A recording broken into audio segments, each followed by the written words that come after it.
Hey Squeaks, I've got a question for you. How often do you think about the ocean? Yeah, all the time? Me too. There's just so many amazing things in the ocean. Really big creatures, really big waves, and really cool sharks. Oh, what's the biggest thing in the ocean? Well, I can tell you what the biggest animal is. It's a kind of whale, the blue whale, and Jessi can tell us all about them. Hey there! Squeaks was just showing off his imaginary sea monster that he drew based on some sea monsters of the past. I think it's great. I see that it has sharp teeth, big flippers, and an armored head, like the animals we learned about before. And I see you drew yourself swimming next to your monster. Your sea monster is huge! But even your imaginary sea monster doesn't look as big as the biggest animal that's ever actually lived. Do you know what animal that is, Squeaks? It's a kind of whale called the blue whale, and they're still around today. Blue whales can get to be over 30 meters long, about as long as 3 school buses in a row. And a blue whale's tongue can weigh as much as an elephant. And just its heart can be as heavy as a car. So, what do you think these great big blue whales eat? Fish. That's a great guess. And some whales, like beluga whales, do eat fish. They have sharp teeth that they use to catch and eat their prey. But some whales, like blue whales, don't have teeth at all. Weird, right? These whales have something called baleen instead of teeth. Baleen is a bristly plate that's stuck to the roof of the whale's mouth. It looks like a big bristly broom inside their mouths. Ooh, that's a great question. How does it help them eat? Well, if you've ever seen someone cook pasta, they might have dumped it out of the pot and into a strainer when the pasta was done cooking. Water pours out of the strainer, but the food stays inside. Baleen works kind of the same way. When a whale that has baleen takes a gulp of water and food, they use their tongues to push all the water out through the gaps, but keep the tasty food inside. But if they aren't eating fish, what are they eating? Blue whales eat tiny animals called krill. Krill are so small that we need a microscope to see them clearly. That's right, Squeaks. Something as big as a blue whale does need to eat a lot of krill. And they do. Adult blue whales can eat 16 tons of krill each day. That's as heavy as 4 elephants. Isn't it amazing that such a huge animal eats things that are so small that we can't even see them? Baby whales are called calves, just like baby cows. And also like cows, whale calves drink the milk that their mothers make inside their bodies until they're old enough to start eating krill. That's because all whales, including blue whales, are mammals. Mammals are animals like horses, cows, dogs, and humans, and all mammals feed their newborn babies milk. That's one of the special things that makes an animal a mammal. Yeah, they do look more like a fish than like the other mammals, but fish don't feed their babies with milk, which helps us know that whales and fish are different. And there's another important feature that tells us that whales are mammals and definitely not fish. Whales don't have gills to breathe in water like fish do. They have lungs just like us. So even though some whales can hold their breath for over an hour, they have to come up to the surface of the ocean to breathe every now and then. When we breathe, air goes through our nose or mouth and into our lungs. Whales breathe using their lungs too, but they do it in a very special way. They breathe in and out through a hole on the top of their head called a blowhole. When a whale is ready to take a breath, it comes up to the top of the water, opens its blowhole, and breathes out. This is called spouting. That air shoots up into the sky, sometimes about 12 meters high. That's about as tall as 6 grown-ups if they stood on each other's shoulders. Then, the whale breathes fresh air in through its blowhole and goes back underwater. When a whale is underwater, they can pinch their blowhole closed from the inside and seal it shut so no water gets in. But my favorite thing about blue whales are the amazing sounds they make. Blue whales, as well as lots of other whale species, can talk to each other from really far away. Sound travels really well in water, so one whale can hear another whale making noises even if they're thousands of miles apart. Whales make lots of sounds, including squeaks, whistles, and long, low, booming sounds that scientists call songs. Here's what a blue whale's song sounds like.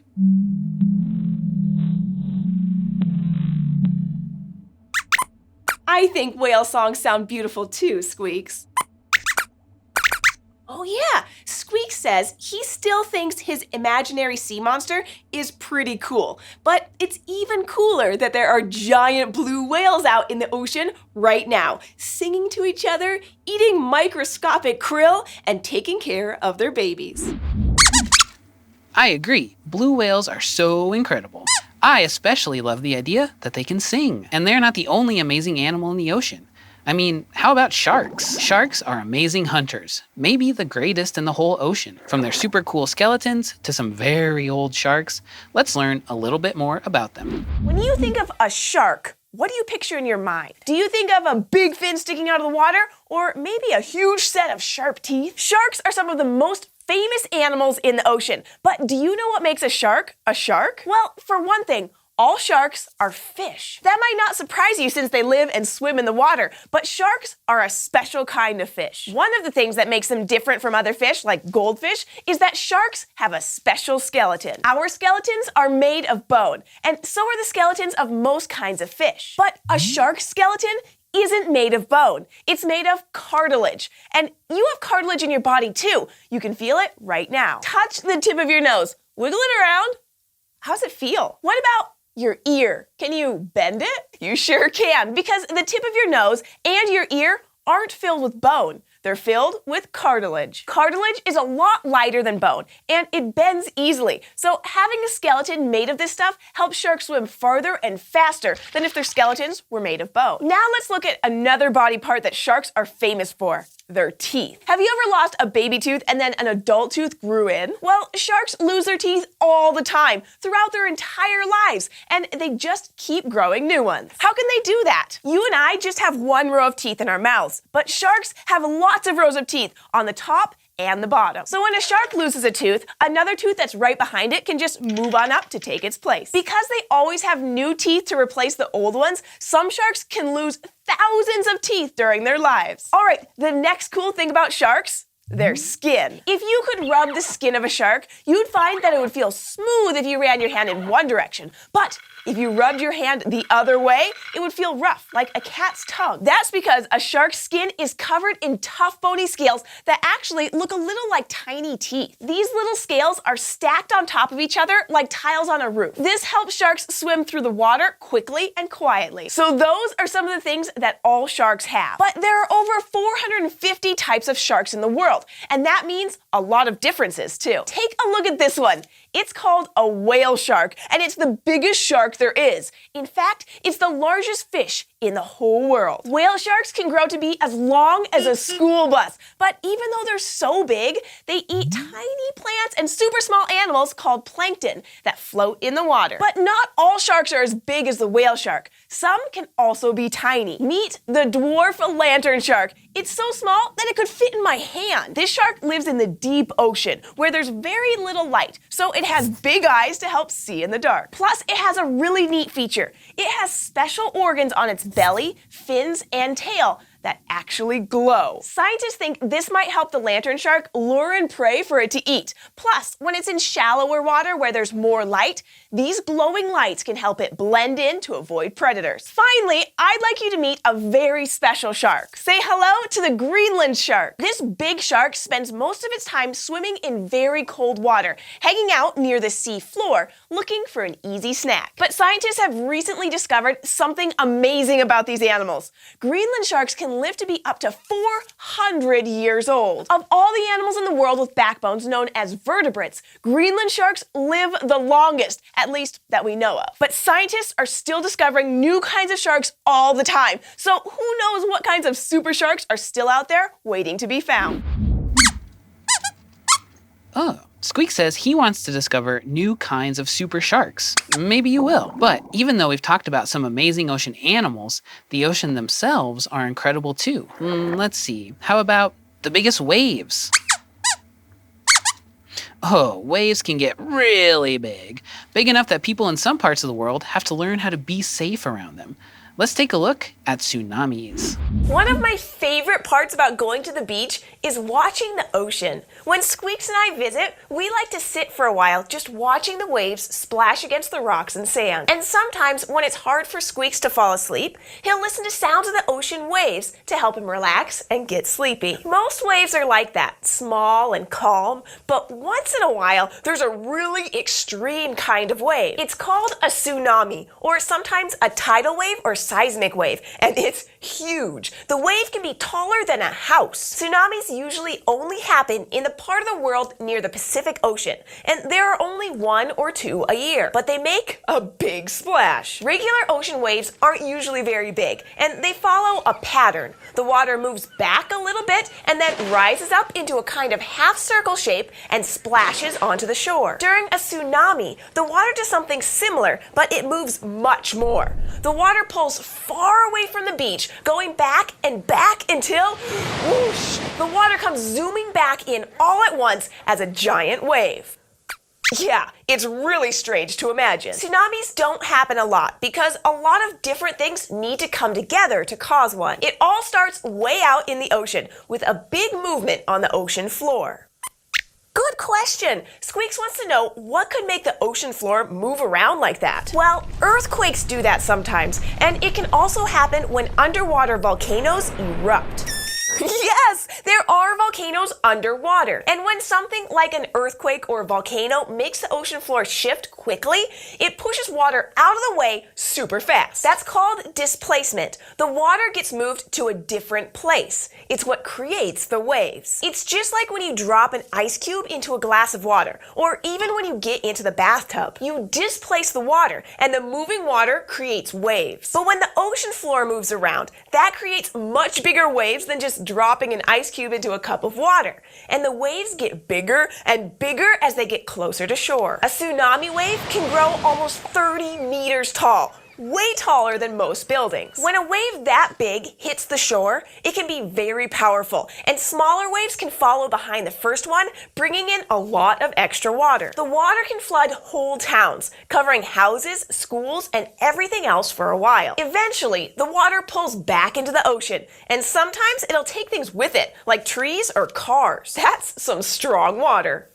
Tsunamis can be dangerous, Squeaks, but we have lots of ways to know when a tsunami might happen and to stay safe when they do. Some scientists have earthquake sensors that can tell them when there might be enough displacement to cause a tsunami. When they know a tsunami could happen, they send messages to the people that live by the beach so everyone in town can go somewhere safe. And if there are people on the beach, they'll see the ocean start to pull very far away, getting ready for that big wave. So that's a clue to get to safety.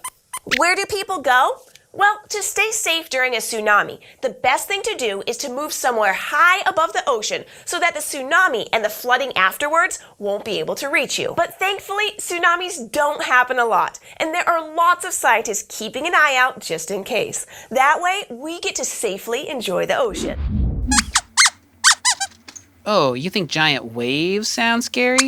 Well, they are. But luckily, scientists help us stay safe when they happen. There are lots of things about the ocean that are scary, but really cool too. Like, can you imagine swimming in the coldest ocean in the world? These animals do, and they're perfectly happy to risk a bit of a chill. Hi there! Squeaks and I have been learning all about Antarctica, a place so cold it feels like winter all year round. Oh, Squeaks says his favorite thing is the penguins. We learned all about them too, like how they look funny on land but are super graceful in the water.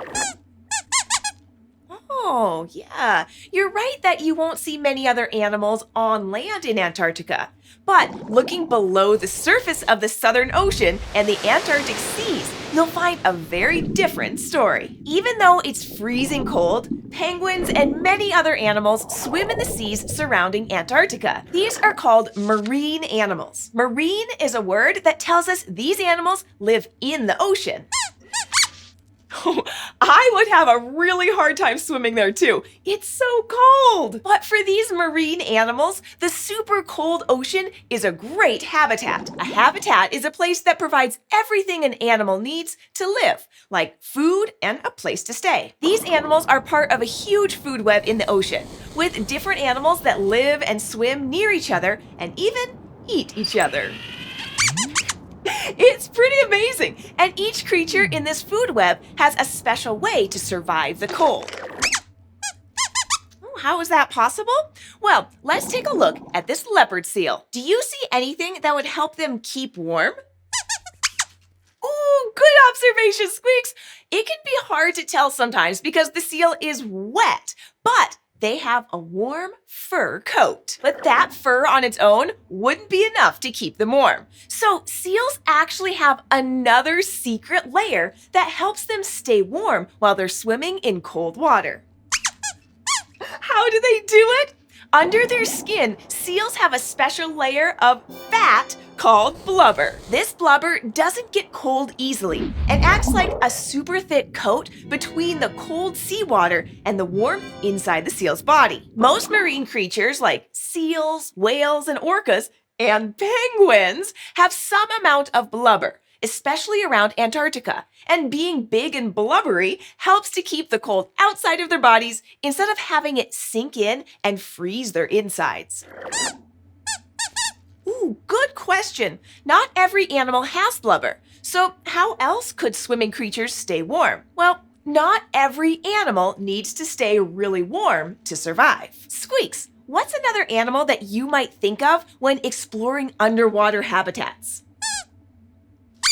Fish! You're right! They are so neat! Different species or types of fish can live in marine habitats all around the world, including in freezing cold Antarctic waters. Fish are part of this food web too.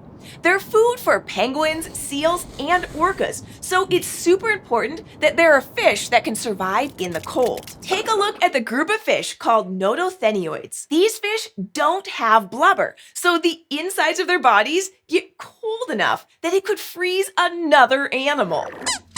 Oh, no worries, buddy. Notothenioids have a special adaptation that stops them from freezing. Their blood has special substances that lower the temperature at which liquid water freezes into a solid. We call substances like that antifreeze. Even though notothenioids live where it's cold enough to freeze water or a person, the antifreeze in their blood keeps the fish swimming along without becoming fish sickles. It would be really interesting to have anti-freezing blood. For many animals like notothenioids, their chilly home is just fine by them. There are sometimes other problems because of the cold, though.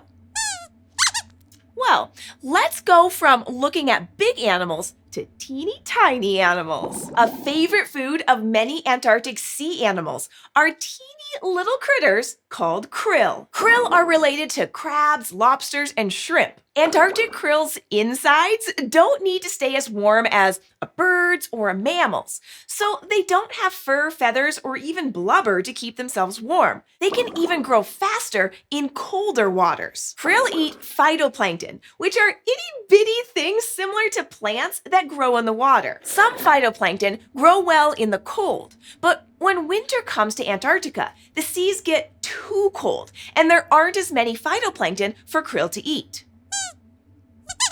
Well, the krill survive without food by shrinking. Adult Antarctic krill can molt or shed parts of their bodies. They can even use some of their old body parts, kind of like food, so they can shrink down and stay alive. When the summer comes and the waters become slightly less cold, the phytoplankton come back and the krill grow big again.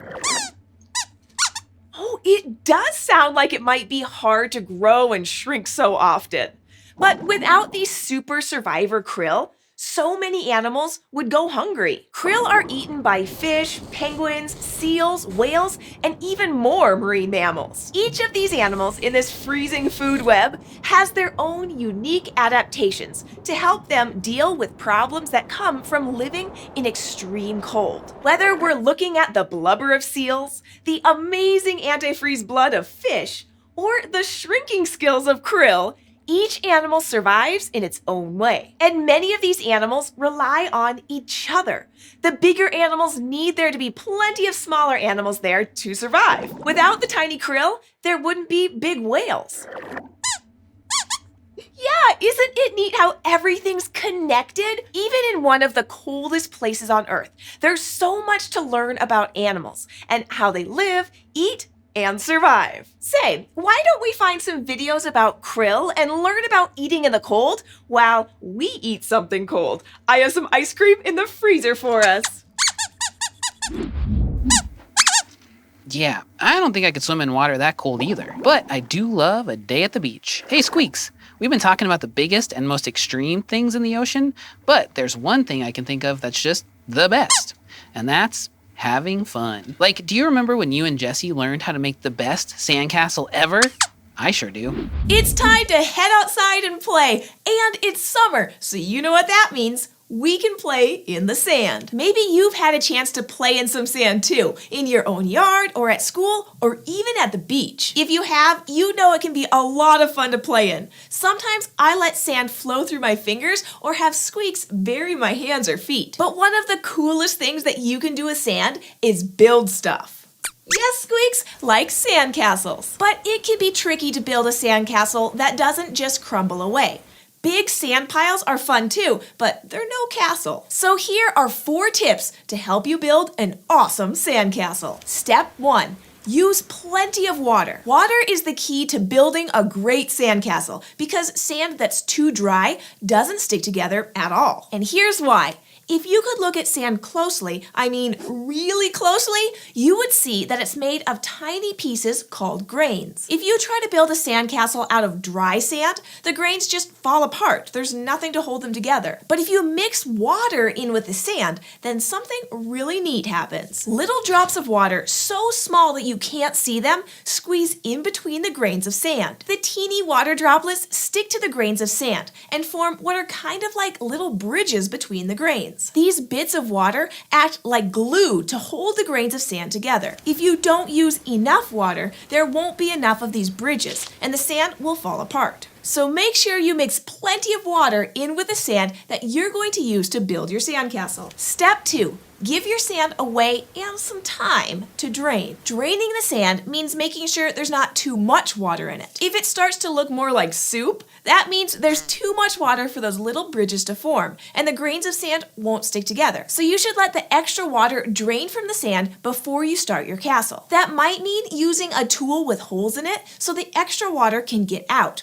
Or you might just want to let your sand sit for a few minutes before you get started. Once the extra water is drained out of the sand, you're ready to move on to step number 3. Make the castle's base. Every sturdy building, whether it's a skyscraper or a sandcastle, needs a sturdy base, or bottom. If the bottom isn't strong enough to hold it up, it could crumble or tip over. A good sandcastle base is made out of tightly packed sand. So if you're using a bucket or a cup, make sure you press on the sand to pack it in tightly. And if you don't have a bucket or a cup, no problem. Just make a pile of sand and press on it as hard as you can. Then add more sand on top and press again. Do this over and over again until you have a nice big pile of sand that's tightly packed. Step 4, use your imagination to make your castle awesome. Once you have a nice sturdy base, you're ready to shape your castle. You can use your hands and fingers to shape the walls. Then you're ready to add towers, seashells, or anything you can imagine. Just make sure not to add too much sand on top of your base, or your castle might crumble. And no matter what kind of castle you build, don't forget to have fun while you're doing it. All right, I think Squeaks and I are going to go play in the sandbox now. I have a few ideas for how to build an amazing sand fort. If you all want to keep learning with me, Squeaks, Jessi, and all of our friends, be sure to subscribe, and we'll see you next time here at the fort.